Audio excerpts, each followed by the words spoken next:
Hello guys, जो आज का हम टॉपिक पढ़ने जा रहे हैं वो है मल्टीपल एक्टिविटी चार्ट। और जो हमारा आज का मेन टारगेट रहेगा वो ये वाले क्वेश्चन रहेंगे जिन्हें आज हम सॉल्व करने की पूरी कोशिश करेंगे। तो चलिए पहले हम ये समझ लेते हैं कि मल्टीपल एक्टिविटी चार्ट होता क्या है। तो देखिए, ये आपकी स्क्रीन के सामने जो एक चार्ट है, जो एक डायग्राम टेबल के जरिए दिखाया गया है, वो है मल्टीपल एक्टिविटी चार्ट। इसमें क्या होता है, मल्टीपल टाइम मतलब आपका ऑपरेटर और मशीन का पूरा रिकॉर्ड रहता है इसमें। मतलब कब मैन जो है, जो काम कर रहा है वो काम करेगा और कब वो आइडियल रहेगा। आइडियल मतलब होता है वो कब फ्री रहेगा, मतलब वो दूसरा काम कर सकता है उस टाइम में। इसी तरीके से यहाँ पे मशीन का भी आइडियल और फ्री, मतलब आइडियल और वर्किंग टाइम दे रखा होता है। जैसे यहाँ पे ये इसका आइडियल टाइम है जो वो फ्री है जब जिस टाइम मशीन, और ये है उसका वर्किंग टाइम, मतलब इस टाइम मशीन वर्किंग प्रोसेस में है। ठीक है, लेकिन अब वो मैन जो था वो आइडियल था, क्योंकि जब मशीन वर्क करती है तो मैन तो फ्री रहता है, तो उसे हम कहते हैं आइडियल मैन। ठीक है, आइडियल टाइम रहता है मैन के पास। लेकिन जब मैन काम कर रहा था, उसने स्विच ऑन करा था, तब उस टाइम मशीन आइडियल थी, मतलब कुछ भी काम मशीन के ज़रिए नहीं हो रहा था।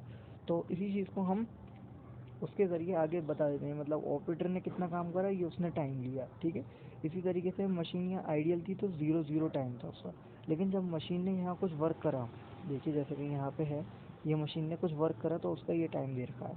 ठीक है, वो आइडियल नहीं थी, लेकिन इस कंडीशन में यहाँ मैन आइडियल था तो उसका टाइम यहाँ पे इस खाली जगह में 0 है, जैसा कि आप देख सकते हैं। ठीक है, और फिर इसकी ये हमारे पास समरी होती है।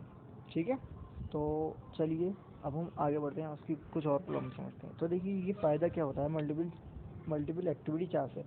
तो मल्टीपल एक्टिविटी चार्ट से क्या होता है, हम मैन, मशीन मशीन और वर्कर का आइडियल टाइम पता कर सकते हैं, मतलब किस टाइम मशीन फ्री है और किस टाइम वर्कर फ्री है। ठीक है, और क्या हो सकता है, to optimize work distribution between work and machine. ठीक है, वर्क और मशीन के बीच में हम वर्क को डिस्ट्रीब्यूट कर सकते हैं। मान लीजिए अगर कोई मशीन आइडियल था पिछले वाले केस में, जैसे इस केस में मशीन आइडियल थी। ठीक है, तो हम कोई और सी मशीन चालू होगी। ठीक है, इस टाइम ये मशीन आइडियल है तो हम इस मशीन पर कोई और काम कर सकते हैं। और सपोज करिए, जैसे ये मेन की बात हो रही है वर्कर की, जैसे मान लीजिए यहाँ ऑपरेटर आइडियल था, इसका मतलब इस टाइम जो आदमी फारिग है उसे हम किसी और काम पे भी लगा सकते हैं। ठीक है, तो ये है इसका फ़ायदा। और क्या है, to decide number of worker in a group, और इससे यही पता चल जाता है कि हमारे ग्रुप में कितने लोग काम कर रहे हैं। ठीक है, to balance the work team, इससे वर्क टीम बैलेंस होती है, मतलब कोई एक इंसान फ्री है तो वो दूसरी मशीन पर काम कर सकता है, और अगर कोई मशीन फ्री है तो उस पर दूसरा काम किया जा सकता है। ठीक है, और किस काम में आती है, टू एग्जामिन द एक्टिविटीज़, हम एक्टिविटीज़ जितनी भी हो रही हैं उसका रिकॉर्ड रख सकते हैं। और लास्ट जो स्टेप है हमारा वो क्या है, it is use for recording the complex movement of material and man. वही चीज़ है, पूरी मशीन और मटेरियल्स की ये पूरी डिटेल लगती है, कब कौन क्या कर रहा था। चलिए तो आगे बढ़ते हैं, कुछ एग्जाम्पल के जरिए हम इस सवालों को और बेहतर तरीके से समझते हैं। तो देखिए, ये कुछ स्क्रीन पर आपके सामने एक प्रॉब्लम है। ठीक है, पहले से हम समझते हैं और फिर आगे की अपनी प्रॉब्लम करेंगे। ये क्या है, एन ये एक एग्जाम्पल है मल्टीपल एक्टिविटी चार्ट की। ठीक है, किसमें, an operator working on 2 machine, यहाँ लिखा है। ठीक है, an operator working on 2 machine, एक आदमी जो 2 मशीन पर काम कर रहा है, ये उसका डेटा दे रखा है पूरा, कब वो आइडियल होगा, कब मशीन आइडियल होगी। तो चलिए इसे एक एक करके हम देखते हैं। तो देखिए, शुरू में मैन ने मशीन सेट करी।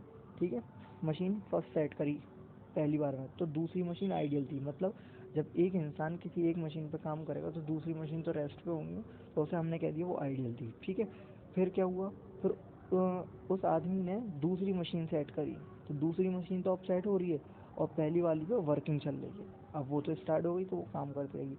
अब ये सब होने के बाद मैन हो गया फिर आइडियल। मैन ने अब कुछ नहीं करा, पहली वाली मशीन पे काम चल ही रहा था और दूसरी पे भी काम चालू हो गया था। ठीक है, तो मशीन दोनों वर्किंग में थी और यहाँ मैन आइडियल हो गया। फिर उस आदमी ने दूसरी मशीन को दोबारा सेट करा। ठीक है, लेकिन अभी पहली मशीन में काम हो ही रहा है। ठीक है, जैसा कि यहाँ गैप दिखाया गया है, यहाँ ये गैप दिखाया गया है कि अभी उस पर काम चल ही रहा है। ठीक है, लेकिन दूसरी मशीन अब दोबारा सेट करी गई। ठीक है, और जब दूसरी मशीन सेट हो गई तो फिर आदमी आइडियल हो गया कुछ देर के लिए, और फिर मशीन फर्स्ट दोबारा चालू हो गई और मशीन सेकंड वर्किंग में रही। मशीन फर्स्ट, अब देखिए, फिर उस आदमी ने मशीन फर्स्ट एंड सेकंड पे दोनों पे वर्किंग करी, तो मशीन फर्स्ट सेट हो गई दोबारा और मशीन टू यहाँ पे वर्किंग करने लगी। और जब मशीन फर्स्ट वर्किंग करने लगी तब मशीन सेकंड सेट करने लगा वो। ठीक है, और लास्ट में वो मेन आइडियल हो गया और दोनों मशीन वर्किंग करने लगी। तो ये था, इसमें हमने ये देख लिया कि कब आदमी आइडियल था, कब हमारा जो ऑपरेटर था वो आइडियल था, और कब हमारी मशीन आइडियल थी, हमने ये देख लिया इसमें, ठीक है।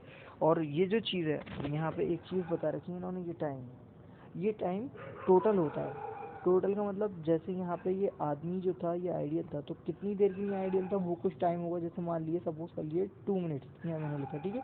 और ये मशीन जो थी, ये वर्क जो कर रही थी, ये मान लीजिए कि आपकी 5 मिनट्स वर्क कर रही है, ठीक है। और ये जो लास्ट का थोड़ा गैप बचा, ये जो गैप बचा छोटा सा, जिसमें लिखा है machine two is working, sorry मेरा गलती से ये भी रेज हो गया, देखिए दोबारा बता रहा हूँ। ये जो आदमी था ये आइडियल था, मान लीजिए 2 मिनट के लिए आइडियल हो गया था, ठीक है। और ये जो मशीन फर्स्ट है ये वर्किंग कर रही है, मान लीजिए 5 मिनट के लिए काम कर ही रही है। और ये जो है मशीन 2 वर्किंग, ये मान लेते हैं हम 3 मिनट के लिए काम कर रही है। तो अब अगर हम इन सबको ऐड करें, किसको, हम इन सबको ऐड करें, किसको, 2, 5 और 3 को, तो क्या आएगा सम, 10 आएगा, ठीक है। तो वो चीज़ है ये टोटल टाइम, यहाँ जो टाइम लिखा है इन मिनट्स, ये टोटल टाइम है किसका, आइडियल टाइम का, मशीन वर्किंग कर रही है उसका, और दूसरी मशीन क्या कर रही है उसका, ये इन तीनों का सम अप है, ठीक है। तो ये चीज़ यहाँ हमें मालूम होनी चाहिए। अब चलिए दूसरी एग्जांपल देखते हैं हम, और क्लियर होगा उससे हमारा डेटा। अगली ये चीज़, हाँ यहाँ पे इसकी एक समरी और है, ठीक है। ये समरी में क्या होता है, जैसे आपने इंग्लिश की बुक में पढ़ा है, समरी में क्या होता है कि हमें पूरा डेटा पता होता है कि कब कौन सी क्या हो रहा है, इस पोएम में क्या बताया गया है, ठीक है। ऐसी ये चीज़ है, ऐसी इसमें बताया गया है कि कब कौन इंसान क्या कर रहा है। देखिए जैसे ये बताया गया है, वर्किंग टाइम है इधर, ये पूरा जो है वर्किंग टाइम है, ठीक है। और ये आइडियल टाइम है, मतलब कितना टाइम कौन चीज़ फ्री रही, ठीक है। अब देखिए ये है इनका ऑपरेटर, ऑपरेटर ने कितनी देर काम करा, वो 35 मिनट था, और आइडियल टाइम उसका 20 मिनट है, मतलब आदमी 35 मिनट काम करा था और 20 मिनट तक आइडियल रहा था, ठीक है। ऐसी मशीन फर्स्ट का डेटा दे रखा है, ठीक है। तो मशीन फर्स्ट का डेटा क्या है, ये रहा। मशीन फर्स्ट ने 40 मिनट काम करा और आइडियल बिल्कुल भी नहीं, बिल्कुल फ्री नहीं रही वो फर्स्ट मशीन, ठीक है। तो ये उसका डेटा दे रखा है। अब बात करते हैं मशीन 2 की, तो मशीन 2 ने 25 मिनट्स काम करा था और 10 मिनट्स वो आइडियल रही। तो ये इसकी समरी थी, एक ब्रीफ, ठीक है। चलिए इसकी एक नेक्स्ट एग्जाम्पल देखते हैं, जिसमें हमें शायद मैन चार्ट बनाना हो, मैन मशीन चार्ट। देखिए ये एग्जाम्पल है, job making a slot on a casting, casting पे एक आपको बताना था और फिर उसका क्या बनाना था, मैन मशीन चार्ट बनाना था। देखिए इसमें भी सेम चीज़ वही है, कब मशीन आइडियल रही, ठीक है, वो ये स्लॉट है, और कब मैन ने काम करा, ये सब उसका टाइम है, क्या किस टाइम मैन ने पूरे टाइम काम करा है, ठीक है।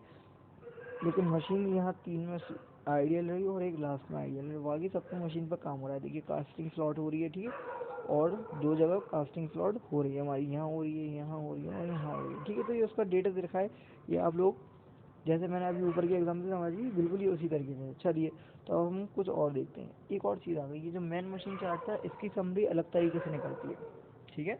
इसकी समरी के लिए हमें पहले मालूम होना चाहिए साइकिल टाइम, जो कि है 1.4 मिनट। वो कहाँ से आया 1.4 मिनट, देखिए ये था यहाँ पे लास्ट, ये था साइकिल टाइम, ठीक है। साइकिल टाइम का मतलब लास्ट टाइम क्या था। अच्छा, और दूसरा क्या था, मेन वर्किंग टाइम, तो आपने देख ही लिया था मैन ने कितनी वर्क करा था, तो वो 1.2 मिनट्स था, ठीक है।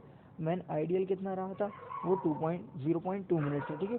अब बात आती है यूटिलाइजेशन ऑफ मैन, मैन का यूटिलाइजेशन निकालना था, तो इसका फॉर्मूला क्या होता है यूटिलाइजेशन ऑफ मैन निकालने का, man working time divided by man ideal time, ठीक है। कैसे निकालते हैं हम ये, अगर आप मैन वर्किंग टाइम और मैन आइडियल टाइम को डिवाइड कर देंगे, ठीक है,